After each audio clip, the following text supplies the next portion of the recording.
ഇത് കോട്ടൂർക്കോണം മാവാണ് കേട്ടോ. ഇതിൻ്റെ മാങ്ങ ഉണ്ടല്ലോ നല്ല ഭംഗിയുള്ള മാങ്ങയാണ്. ഇതിൻ്റെ മാങ്ങ ഉണ്ട് നല്ല ടോപ്പ് മാങ്ങ, നല്ല ഭംഗിയുണ്ട് കാണാൻ. ഇത്തരമൊരു മാവിനെ നമ്മളെ പറമ്പുകളിലേക്ക് കൊണ്ടുവന്നാൽ നമ്മളെ മാങ്ങൻ തിന്നാനുള്ളൊരു ആഗ്രഹം സാധിക്കും. നന്നായിട്ട് മാങ്ങയുണ്ടാവും. ഈ മാവിനുള്ള പ്രത്യേകത പറഞ്ഞാൽ ഇതിന് മുകളിൽ നന്നായിട്ട് മാങ്ങയുണ്ടാവും. കണ്ടില്ല, ഇതൊക്കെ നല്ല അതിൻ്റെ ഭംഗി കണ്ടില്ലേ, നല്ല രസകരമായ മാങ്ങയാണ്. പൊതുവേ ഈ മാവ് തിരഞ്ഞ് നടക്കുന്ന ഒരുപാട് ആളുകളുണ്ട്. ഇതിപ്പോൾ ഞങ്ങൾക്ക് ഇവിടെ വന്നിട്ട് പല ആളുകൾ ഇത്തരം മാവുകളെ ചോദിച്ചു വരുന്ന ആളുകളാണ്. അപ്പോൾ അതുകൊണ്ട് ആർക്കെങ്കിലും മാവ് വേണമെന്നുണ്ടെങ്കിൽ കോട്ടൂർക്കോണത്തിന് വേണ്ടി ഞങ്ങളെ സമീപിക്കുക. ഇതൊക്കെ നടുമ്പോൾ വളരെ ശ്രദ്ധിച്ച് നടുക. നന്നായിട്ട് വീട്ടുമുറ്റത്തൊക്കെ മാവ് നടുമ്പോൾ, അതുപോലെ വീടിനോട് ചേർന്നിട്ടൊക്കെ ഒരു മാവ് നടുമ്പോൾ നല്ലിനം മാവുകൾ സെലക്ട് ചെയ്യാൻ വേണ്ടി ശ്രമിക്കുക. അതായത് ഒന്ന് മാങ്ങ ഉണ്ടാവുന്ന മാവ്, തിന്നാൻ അത്യാവശ്യം രുചിയുള്ള മാങ്ങ, അതിനൊക്കെ നമ്മൾ പ്രത്യേക പരിഗണന കൊടുക്കുക. അപ്പോൾ അങ്ങനെ കൊടുക്കുകയാണെങ്കിൽ ഇത്തരം ഒരു മാവിനൊക്കെ കൊടുക്കാം. ഒരു കാലത്ത് നമ്മളെ അടുത്തുണ്ടായിരുന്നു ഇത് നമ്മളെ നാട്ടിൽ ഇവിടെ ഉണ്ടായിരുന്ന കോമാങ്ങൻ്റെ ഒരു ടേസ്റ്റിനോട് യോജിക്കേണ്ടിട്ടത്. എന്താ പറയുക, നമ്മളെ പഴയ ആളുകളെ മലബാർ മേഖലയിലുള്ള എല്ലാ വീടുകളിലും കോമാങ്ങൻ്റെ ഉണ്ടായിട്ടുണ്ടാവാം. കോമാങ്ങില്ലാത്ത വീടുകൾ ഉണ്ടാവില്ല, കോമാങ്ങ തന്നാത്ത ആളുകളും ഉണ്ടാവില്ല അവിടെ. അപ്പോൾ അതിൻ്റെ ഒരു ടേസ്റ്റ് ഇനം തന്നെയാണിത്. അതിൻ്റെ ഒരു ഏട്ടനീൻ മാങ്ങ എന്നൊക്കെ പറയാമെന്നാണ് എനിക്ക് തോന്നുന്നത്. കാരണം ഇത് ഞങ്ങൾ കൂടുതൽ തിന്നു കഴിഞ്ഞപ്പോൾ തോന്നുന്നത് അങ്ങനെയാണ്. അപ്പോൾ അതുകൊണ്ട് ഇത്തരം ഒരു മാവ് ആർക്കെങ്കിലും ആഗ്രഹം ഉണ്ടെങ്കിൽ നല്ലൊരു മാവിനെ കൊണ്ടുപോയി നടാം. അത് ഏത് മാവ് നടുമ്പോൾ നമ്മൾ കുട്ടികളെ കൊണ്ട് തന്നെ ചെയ്യിപ്പിക്കാൻ ശ്രമിക്കുന്നതാണ് നല്ലത്. കുട്ടികളെ നമ്മുടെ പുതിയ തലമുറനെ നമ്മളെ പ്രകൃതിയുമായി ഇണക്കി ചേർക്കാൻ ഉപകരിക്കും. അതിനുവേണ്ടി ഒരു ചെറിയ ശ്രമം കൂടി നമുക്ക് നടത്താം. പിന്നെ ഇതിലൊക്കെ ഈ മാവൊക്കെ ചട്ടിയിലൊക്കെ തന്നെ വെക്കുമ്പോൾ തീരെ വളടാതെ ഒന്നും ചെയ്യരുത്. കൃത്യമായിട്ട് അതിന് തിന്നാൻ കൊടുക്കണം. അതിന് വളം എല്ലാ വളങ്ങളും ചാണകപ്പൊടി, അവിടെ എല്ലുപൊടി, വേപ്പും പിണ്ണാക്ക്, ജൈവപ്പൊട്ടാഷ് തുടങ്ങിയിട്ടുള്ള വളങ്ങളൊക്കെ അതിന് കൊടുക്കണം.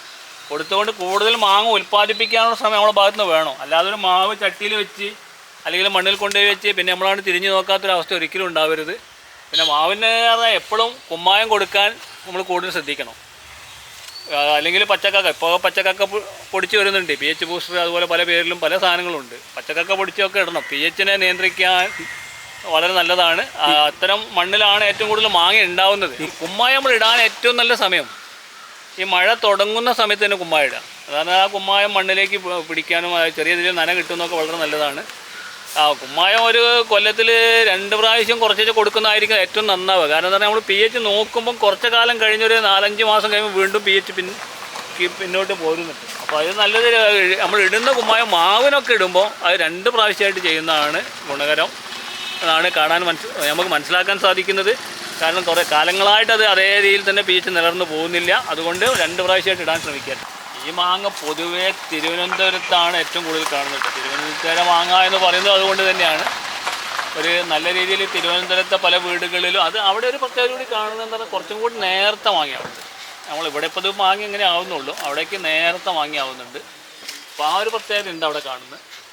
എന്താണെങ്കിലും ഇത് ഒരു നല്ല മാവ് സെറ്റ് ചെയ്യാൻ ആഗ്രഹിക്കുന്നവർക്ക് ഇത് കണ്ടില്ലേ, ഇത് കണ്ടാൽ തന്നെ തോന്നില്ലേ നമുക്കിത് ഇത്തരം മാവ് നമ്മളെ വീട്ടുമുറ്റത്ത് ഉണ്ടാവണം എന്ന് ആരും ആഗ്രഹിച്ചു പോകും. നല്ല മാങ്ങയാണ്. അപ്പോൾ അതുകൊണ്ട് നല്ലൊരു മാവിനെ സെറ്റ് ചെയ്യാൻ ആഗ്രഹിക്കുന്നവർക്ക് അത് വളരെ ഗുണകരമായിട്ട് ചെയ്യാൻ കഴിയും. ഇത് നല്ലൊരു മാവിനെ കണ്ടെത്താൻ. ഇത് പെട്ടെന്ന് കായ്ക്കുമോ? ഈ മാവ് ഞങ്ങൾക്ക് 2 വർഷം കൊണ്ട് ചട്ടിയിൽ കായ്ച്ചിട്ടുണ്ട്. ഇത് മണ്ണിൽ വെച്ചിട്ട് ഇവിടെ കായ്ച്ച 3-ാമത്തെ വർഷത്തേക്ക് മാവ് കായായിട്ടുണ്ട് കേട്ടോ. 3 വർഷം കൊണ്ട് ഈ മാവ് കായ്ക്കുന്ന ഉറപ്പിക്കുക. അതുകൊണ്ട് എന്താണെങ്കിലും ഒരു മാവ് ഇത്തരം ഒരു മാവ് സെറ്റ് ചെയ്യാൻ ആരെങ്കിലും ആഗ്രഹിക്കുന്നുണ്ടെങ്കിൽ ഇതിലേക്ക് തന്നെ വരാം. ഇപ്പം എന്താ പറഞ്ഞാൽ ഓരോരുത്തരും മാവ് യൂട്യൂബിലൊക്കെ അടിച്ച് നോക്കി നല്ല മാവുകളെ കണ്ടെത്തി വിദേശ മാവുകളാണെങ്കിൽ വിദേശ മാവുകളിൽ നിന്ന് കൃത്യമായിട്ട് മനസ്സിലാക്കി നാംടെക്കുമായി ഗോൾഡും അതുപോലുള്ള സാധനങ്ങൾ RT8ഉം ബനാന മാംഗോ ഒക്കെ തന്നെ തിരഞ്ഞു വരുന്ന ഒരു സാഹചര്യത്തിലാണ്. പക്ഷേ കേരളത്തിൻ്റെ മാവ് വേണമെന്ന് ആഗ്രഹിക്കുന്ന ആളുകൾ ഒരുപാട് ആളുകളുണ്ട്. അത്തരം ആളുകൾക്ക് ഇത്തരം മാവുകളൊക്കെ തന്നെ കൊണ്ടുപോകാൻ കഴിയും. നമ്മൾ കുട്ടിക്കാലത്ത് തിന്നിരുന്ന ഒരു മാവ് എന്നുള്ള രീതിയിൽ ഇവിടെ പല ആളുകളും ഇപ്പോൾ പല മാവുകളും തിരഞ്ഞു വരുന്നത് അവരെ കുട്ടിക്കാലത്ത് ഉപയോഗിച്ചിരുന്ന മാവിൻ്റെ ആ രുചി, ആ മാങ്ങൻ്റെ രുചി മനസ്സിലുള്ളത് കൊണ്ട് അതിനെ തിരഞ്ഞു വരുന്ന ആളുകൾ ഇഷ്ടം പോലെയാണ്. കണ്ണൂരിൽ നിന്ന് ഒക്കെ ഇവിടെ വന്ന് 100 കിലോമീറ്റർ 100-130 കിലോമീറ്ററോളം യാത്ര ചെയ്ത് ഇവിടെ വന്നിട്ട് മാവിൻ്റെ തൈയൊക്കെ എടുത്ത് പോകുമ്പോൾ നമ്മളെന്നെ അത്ഭുതപ്പെട്ടു പോകും. അത്തരം ആളുകളൊക്കെ നമ്മൾ കാണാൻ കഴിയുന്നുണ്ട്. അപ്പോൾ അത്തരം ഏത് മാവുകൾ വേണമെങ്കിലും പുളിക്കൽ കോപ്പറേറ്റീവ് ബാങ്കിൻ്റെ കർഷക സേവന കേന്ദ്രവുമായി ബന്ധപ്പെട്ട കൊണ്ടുപോകാൻ കഴിയും. ഞങ്ങളെടുത്ത് 100-ൽ കൂടുതൽ ഇനം മാവുകൾ ഇപ്പോൾ സെറ്റ് ചെയ്തിട്ടുണ്ട്. അതുകൊണ്ട് ഏത് മാവ് വേണമെങ്കിലും ഞങ്ങളെ ബന്ധപ്പെടാം. ഇതിന് പിന്നെ നമ്മൾ കണ്ടൊരു ഗുണം മറ്റു ഇവിടെയുള്ള മാവിനൊക്കെ അപേക്ഷിച്ച് പുഴുശല്യം കുറവാണ്. ഇതിനൊന്നാമത് അതിന് തോലിന് കുറച്ചും കൂടി ഒരു കട്ടിയുണ്ട്, അതുകൊണ്ടായിരിക്കും ഇതിപ്പോൾ കഴിഞ്ഞുണ്ടായ മാങ്ങയിലും വല്ലാതെ പുഴു കയറിയ ശല്യം നമുക്ക് ഇതിന്ന് ഈ മാങ്ങയിൽ കാണുന്നില്ല. പിന്നെ പൊതുവെ ഇപ്പോൾ മാവിനൊക്കെ കെണി വെച്ചും കൊണ്ട് പ്രാണിനെ പിടിച്ചു പോകുന്ന സാഹചര്യമൊക്കെ ഉണ്ട്. മാങ്ങ നല്ല രീതിയിൽ മാങ്ങ ഉൽപ്പാദിപ്പിക്കാനുള്ള ഒരുപാട് മാർഗ്ഗങ്ങൾ ഇപ്പോൾ നമ്മളെ പുതിയ ഇതിൽ വന്നതുകൊണ്ട് തന്നെ അത്തരം കാര്യങ്ങളൊന്നും ആരും ഗൗരവമായിട്ട് കാണുന്നില്ല.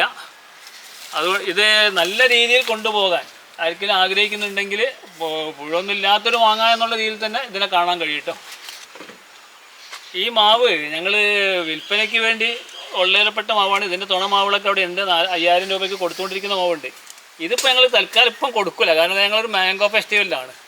ആ മാംഗോ ഫെസ്റ്റിവൽ കഴിയാതെ ഞങ്ങൾ ഈ മാവ് കൊടുക്കില്ല. കാരണം ഞങ്ങൾ ആ മാംഗോ ഫെസ്റ്റിവൽ വരെ ഇതിൻ്റെ ഉള്ളിലുള്ള മാങ്ങ നിലനിർത്തുക, മാങ്ങ കാണുക, ആളുകൾ കാണാൻ കഴിയുന്ന അവസരം ഉണ്ടാകുക എന്നുള്ളതുകൊണ്ട് ഈ മാവ് ഇപ്പം കൊടുക്കില്ല. ഇതേ മാവ് ഇതേ ചട്ടിയിൽ തന്നെ, ഇതുപോലുള്ള ചട്ടിയിൽ തന്നെ താഴത്ത് മാങ്ങയുള്ള മാവുകൾ സെറ്റ് ചെയ്തിട്ടുണ്ട്. 5000 രൂപയാണ് ഇതിൻ്റെ റേറ്റ് കേട്ടോ.